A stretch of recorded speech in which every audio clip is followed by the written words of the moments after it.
চলমান উত্তেজনার মধ্যে কাশ্মীরের নিয়ন্ত্রণ রেখায় ভারত পাকিস্তানের সেনাদের মধ্যে আবারও ভয়াবহ সংঘর্ষের ঘটনা ঘটেছে। এটিকে সাম্প্রতিক সময়ে দুটি দেশের মধ্যে সবচেয়ে বড় সংঘর্ষ বলে মনে করা হচ্ছে।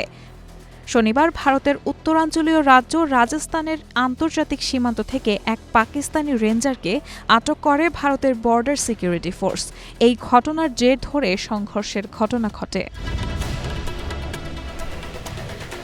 ৪ মে রোববার এক প্রতিবেদনে ভারতীয় সংবাদ মাধ্যম এনডিটিভি জানায়, এই ঘটনা এমন সময় ঘটল যখন পাকিস্তান গত ২৩ April BSF constable Purnam Kumar সাহুকে আটক করে। পাঞ্জাবের ফিরোজপুর সেক্টরে কৃষকদের পাহারা দেওয়ার দায়িত্বে ছিলেন সাহু। এদিকে এনডিটিভির প্রতিবেদনে দাবি করা হয়েছে, রেঞ্জারকে আটক করার কয়েক ঘণ্টার মধ্যেই পাকিস্তানের সেনাবাহিনী নিয়ন্ত্রণ রেখার বিভিন্ন সেক্টরে গুলি চালাতে শুরু করে। ভারতীয় সেনাবাহিনীর বেশ কয়েকটি সূত্র জানিয়েছে, কাশ্মীরের কুপওয়ারা, বারামুলা, পুঞ্চ, রাজৌরি, মেন্ধর, নৌশেরা, সুন্দরবানি ও আখনুর সেক্টর জুড়ে এই হামলা হয়।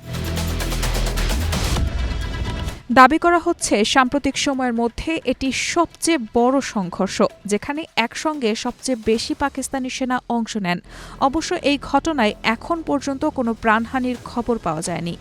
গত সপ্তাহে জম্মু কাশ্মীরের পহেলগামে ভয়াবহ সন্ত্রাসী হামলায় ২৬ জন নিহতের পর থেকেই ভারত ও পাকিস্তানের মধ্যে উত্তেজনা চরমে পৌঁছেছে।